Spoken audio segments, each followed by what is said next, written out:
우선 제가 날짜를 착각해서 준비가 많이 미흡하다는 점 먼저 사과드리고 시작하겠습니다. 발표 시작하기 전에 사담을 좀 하자면 이제 저는 바이오인공학부에 재학 중인데 어, 인공지능 공부를 시작한 게 사실 요즘 얼마 안 돼가지고 그러면은 제가 모멘텀 때 발표할 수 있는 게 뭐가 있을까 생각을 해봤을 때 그래도 내가 인공학이니까 인공학과 관련된 좀 논문을 소개를 해보고 싶다 해서 이 논문을 고르게 됐는데 의공학과가 무슨 과냐고 물어봤을 때 되게 대답하기가 어려워요. 아직도 저는 저희 과에서 뭘 배우는지 사실 아직도 모르겠고 그래서 보통 이제 흔하게 설명을 할 때는 어, 이제 의료계에서 쓰는 기계들을 많이 다룬다라고 설명을 하기도 하고 CT, MRI 많이 들어보셨죠? 그런 거 다루는 그냥 과예요. 이렇게 설명을 많이 하는데 이제 인공지능을 의공학에 접목을 시키자고 하면 이제 보통 의료 영상에서 많이 쓰이게 돼요. 그래서 의료 영상 쪽으로 조금 파보다가 디퓨전이나 생성 모델도 의료 영상에서 활용이 많이 된다는 걸 알아서 이 서베이 논문을 가지고 왔습니다. 그래서 인용수는 적을 수밖에 없는 이유가 이쪽 분야가 만들어진 지도 얼마 안 됐고 그다음에 사실 이쪽을 하는 분들도 이제 막 생겨나는 추세여가지고 인용수는 많이 적지만 가장 최근 논문이어가지고 가지고 왔습니다. 그래서 이제 시작을 하면 의료 영상이 뭔지부터 대략적으로 보여드리면 아까 말씀드렸던 대로 CT, MRI 이런 거 찍는 영상이라고 생각을 해주시면 되고 제일 저희가 많이 접했을 거는 이제 엑스레이 그리고 이제 단면을 촬영하는 이제 그 영상들이 있고 또 초음파 영상도 있고요. 그다음에 저기 위에 분홍색 사진 같은 경우에는 이제 조직을 이제 찍은 영상인데 여기에 이제 병균이 있는지 이런 것들을 확인할 수 있는 영상이라고 생각을 해주시면 될 것 같습니다. 그래서 이 서베이 논문에서는 디퓨전을 이제 버라이어셔널 베이스드랑 스코어 베이스드 두 개로 나눠서 이제 한번 살펴보고 그다음에 메디컬 이미징에서 도대체 디퓨전을 어떻게 쓸 수 있는지 태스크를 무려 9가지나 설명을 하고 있었습니다. 그래서 먼저 사실 디퓨전 모델 같은 경우는 저보다 여러분들이 더 잘 아실 거라고 생각해서 아주 간략하고 빠르게 지나갈 거긴 한데 일단 이제 그냥 생성 모델에서는 이제 겐, VA, 그다음에 에너지 베이스드, 그리고 노멀라이징 플로우, 그다음에 디퓨전 모델 이렇게 있는데 이제 그 버라이어셔널 퍼스펙티브에서는 이제 DDPM을 소개하고 있고요. 그다음에 스코어 퍼스펙티브에서는 NCSN이랑 SD라는 그런 관점의 모델을 소개를 하고 있었습니다. 네, 그래서 SDS에서는 이제 세 가지 방식이 있다고 했는데 이제 율러, 루야마, 그다음에 prediction, conjunction, probability, flow, ODE 메서드가 있다고 합니다. 네, 그래서 이제 임상적인 환경에서는 그럼 디퓨전 모델이 어떻게 쓰이고 있나 한번 살펴봤더니 이제 가장 대표적으로 아까 보여드렸던 그 조직병리학 사진인데 이거를 이제 의료에서 가장 이제 인공지능을 접목시키기가 어려운 이유가 데이터가 많이 부족하다는 점이에요.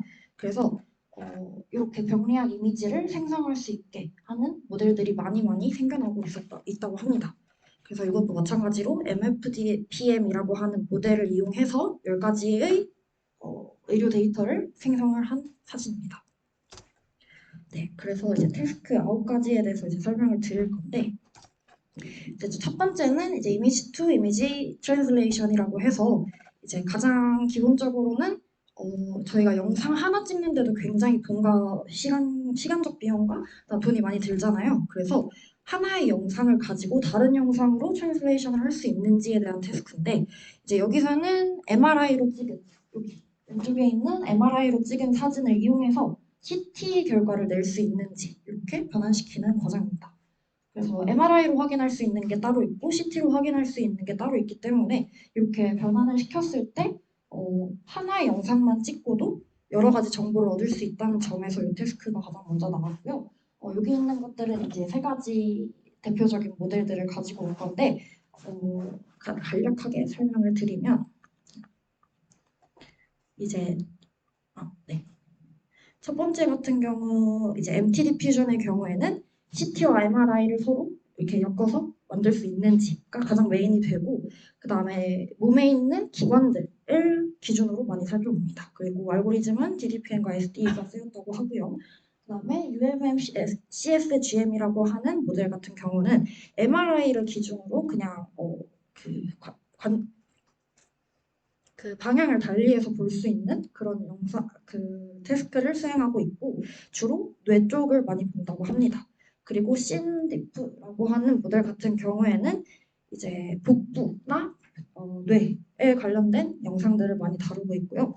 그리고 넘어가면 이제 두 번째 테스트인데 이미지 리컨스트럭션 같은 경우에는 이제 CT랑 MRI를 제일 많이 쓰고 있다고 해도 효율성 측면과 성능 측면에서 많은 한계가 있어요 아직도. 근데 이게 영상에서는 이제 그냥 간단하게만 설명을 드리면 물리학적으로 이제 저희는 이거보다 더 나은 영상 기기를 만들 수 있을까 하는 그 한계가 있어요. 그래가지고 얘네만 가지고 더 좋은 고해상도의 결과를 얻을 수 있는지에 대한 테스트예요. 그래서 여기는 모델이 굉장히 많은데 얘네들도 마찬가지로 CT, MRI를 주로 많이 다루고 있고 대부분 DDPM을 알고리즘으로 쓰고 있어요. 그리고 마찬가지로 얘네 같은 경우에는 이제 고해상도를 얻는 거다 보니까 뼈 쪽으로 많이 보는 뼈 쪽을 많이 다루는 모델들이 있고요. 그래서 막 무릎이라든가 뇌라든가 그 다음에 아니면 그냥 안에 있는 장기들 같은 거를 이제 고해상도 이미지로 만드는 테스트가 되겠습니다. 네, 그리고 이미지 레지스트레이션이라고 하면 이제 움직이는 영상이 있고 그 다음에 고정된 아까 엑스레이처럼 딱 고정되어 있는 이미지가 있는데 그 두 가지 이미지의 그 고정적이지 않은 관계를 파악하는 데 쓰인다고 하는데 사실 정확히 이 말이 뭔지 이해를 정확히 못했어요. 그래서 그냥 이 디퓨즈 모프가 뭔지만 살짝 설명을 드리면 얘도 마찬가지로 MRI를 기준으로 다루고 있고 그다음에 뇌랑 심장을 찍는 때 이 모델이 많이 쓰여요. 그리고 DDPM이 마찬가지로 쓰였는데 네, 이거는 그냥 이렇게 넘어가도록 하겠습니다. 죄송합니다. 그리고 이미지 클래시피케이션 같은 경우에는 이제 영상을 찍었을 때 이 구조가 진짜 사람의 구조인지 그 다음에 사람마다도 사실 모양이 다 다르잖아요. 그래서 그 구조가 정상인지 아닌지 어노멀리즈까지 식별하는 그런 작업이 되는데 얘 같은 경우에는 그 디프 MIC라는 모델을 쓰는데 얘네가 되게 자세하게 이 모델에 대해서 설명을 해가지고 조금 설명을 드리면 죄송합니다.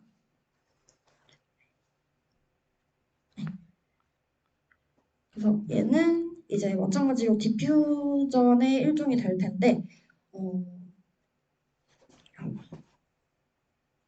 죄송해요. 살짝 까먹어가지고. 네, 죄송합니다. 제가 준비가 많이 부족해서 까먹어버렸어요. 그래서 네, 아무튼 이제 저희가 영상을 봤을 때 가장 기본적으로 해야 될 일은 이 사람이 병이 있는지 아닌지, 장애가 있는지 없는지, 그리고 정상인지 아닌지를 판단하는 게 굉장히 중요할 텐데, 그래서 이미지 클래시피케이션을 통해서 이 영상을 이제 진단할 때, 사실 의사를 가장 대체하기 가장 대체할 수 있을 거라고 생각하는 테스트인데 아직 많이 미흡하다고 해요. 그래서 아직은 의사가 대체되기 힘들 것 같고 그래도 이게 정상인지 아닌지를 진단하는데 쓰이는 테스트입니다. 죄송합니다. 그리고 이미지 세그멘테이션 테스트 같은 경우에는 이제 의료 이미지가 전부 다 복잡하잖아요. 막 되게 예를 들어 엑스레이를 생각한다고 해도 이제 하얀색과 검정색, 그다음에 흑백의 그 정도 차이에 따라서 이제 이게 뼈인지 아닌지를 판단하게 되는데 이런 이미지를 단순화하는 테스트라고 합니다. 그래서 브레인 스페이드, 그다음에 IISE라고 있는데 이거는 이제 브레인 스페이드와 관련된 이미지입니다. 네, 그리고 이미지 디노이징 같은 경우도 아까 그 고해상도 이미지를 만드는 것과 굉장히 유사한 태스크인데 얘 같은 경우에는 이제 예를 들어 CT나 MRI를 찍을 때도 굉장히 가만히 있어야 된다고 말을 많이 하잖아요. 근데 만약에 환자가 움직였을 때 이미지 질이 심각하게 손상이 되는데 그런 정보의 손실을 줄이기 위한 의료 영상계에서는 가장 메이저한 챌린지라고 합니다. 그래서 이 디노에이징에는 이제 PET-DDPM이랑 디노 OCT-DDPM이라는 게 있는데 얘 같은 경우에는 제가 앞에서 설명을 안 드린 그 의료 영상들에 대해서 다뤄요. 그래서 여기 그냥 써 있는 것처럼 PET라고 하는 영상이랑 그 다음에 OCT라고 하는 영상 기기를 주로 다루고 있고 PET 같은 경우에는 주로 뇌를 다루는 영상으로 이제 쓰고 있고 그 다음에 OCT 같은 경우에는 안구를 보는 그런 영상이라고 합니다.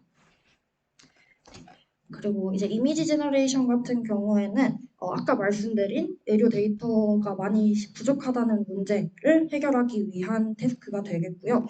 여기서는 이제 이렇게 5가지의 모델들이 있는데 간략하게만 설명을 드리면 이제 그 브레인젠 같은 경우에는 계속 반복적으로 등장하는 MRI, 그 다음에 뇌를 다루고 있고 MFDPM이라고 하는 거는 아까 제가 핑크색 영상 보여드렸던 거 기억나시죠? 그거를 생성하는 영상. 아까 그 10가지 사진 만든 게 바로 이 MFDPM이라고 하는 모델이고 그 다음에 DISPR 같은 경우에도 마찬가지로 그 병리학 이미지를 사용하는데 얘는 이제 블러드셀, 그러니까 적혈구나 백혈구 같은 블러드셀을 생성하는 그런 모델입니다. 그리고 3D DDPM 같은 경우에도 마찬가지로 MRI 브레인 이렇게 2가지로 보고 있고 DDM 같은 경우에는 PET라고 하는 영상에서 이제 심장을 보는데 사용을 하고 있습니다. 네, 그래서 지금 가장 계속 반복적으로 등장하는 영상기기가 MRI랑 그 다음에 주로 뇌를 보는 쪽인데 그래서 MRI를 이용해서 브레인을 보는 태스크가 지금 가장 연구가 활발하게 이루어지고 있다는 것을 확인할 수 있습니다. 네, 그리고 어노멀리 디텍션 같은 경우에도 아까 그 이미지 클래시피케이션이랑 비슷하게 얘가 이 신체 구조가 정상적인 구조인지 아니면 병이 생겨서 발생한 구조인지를 파악하기 위해 이제 어노멀리 디텍션을 하는 거고요.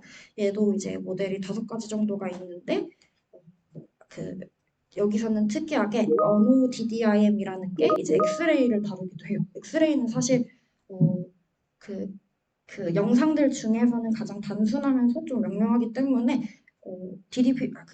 디퓨전 모델을 사용하지 않을 줄 알았는데 여기서는 이제 심장 부분의 엑스레이를 찍는데 많이 사용을 한다고 합니다.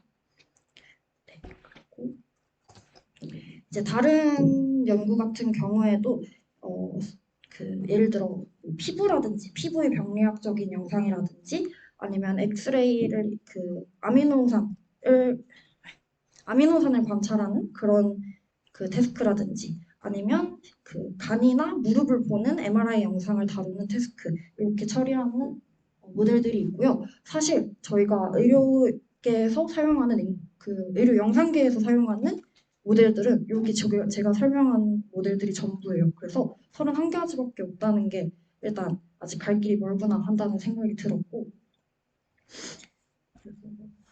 사실 조금 많이 준비를 못해서 다 시간을 빼앗은 것 같아서 정말 죄송한데 이제 저도 이제 의료 영상 쪽으로 공부를 더 해보고 싶다라고 생각한 게 진짜 얼마 안 돼서 제가 선배들한테 수소문을 해서 그러면 제가 이쪽을 공부를 하면 대체 뭘 해야 되나요? 라고 물어봤을 때 그냥 아직 생성 모델을 어떻게 다뤄야 되는지도 정확하게 모른다고 진짜 대답을 해주시더라고요.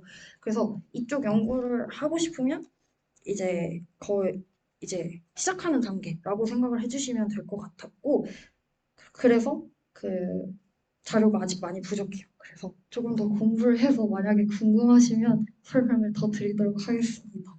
감사합니다.